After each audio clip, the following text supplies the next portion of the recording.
Transition from understanding the physical and emotional necessity to the purely conceptual is a perfect entry point for our next section. We're going from physical touch to zero touch, exploring the phenomenon that the modern world calls the mindgasm. The mindgasm is, it's the ultimate proof of the brain's power.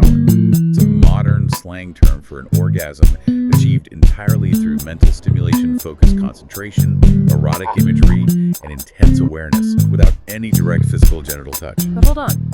If it's purely internal, how do we confirm it activates the exact same pathways? That it isn't just a very, very intense daydream? That's where the brain scans come in. The sources are very clear. The brain is the primary sexual organ. Mindgasms activate the exact same neural networks, that complex neuroendocrine cascade we just discussed. Same ones. The very same ones as a physically induced orgasm. Measurably, they cause the same physiological changes. Heart rate spikes, blood pressure increases, and involuntary muscle contractions across the pelvic floor and lower abdomen. It is a genuine, complete physiological event, signaled solely by the mind. That is just a remarkable finding. What does the practice look like for someone trying to do this on demand? It sounds like it requires serious mental discipline. It does. It moves beyond passive fantasy.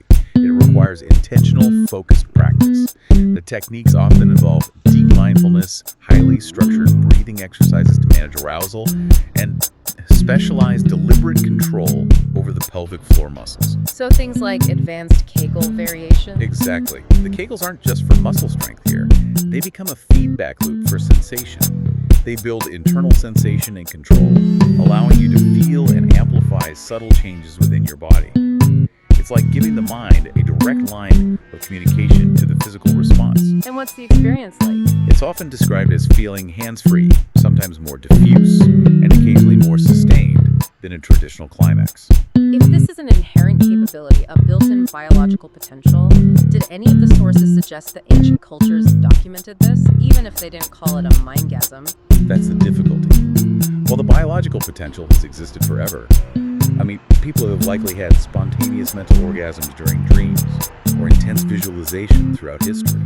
Specific historical documentation using a consistent term like mindgasm is non-existent. Because these are inherently private, internal experiences. Right. It's a physiological constant that only received a modern, recognizable label once we started discussing sexuality so openly. An ancient potential, but a modern concept. That distinction makes perfect sense. Okay, let's pivot entirely to the question of attraction, which is maybe the deepest psychological layer we have to peel back here.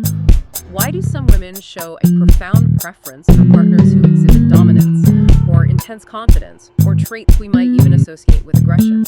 This is where we run into a fascinating tension between two great theoretical frameworks.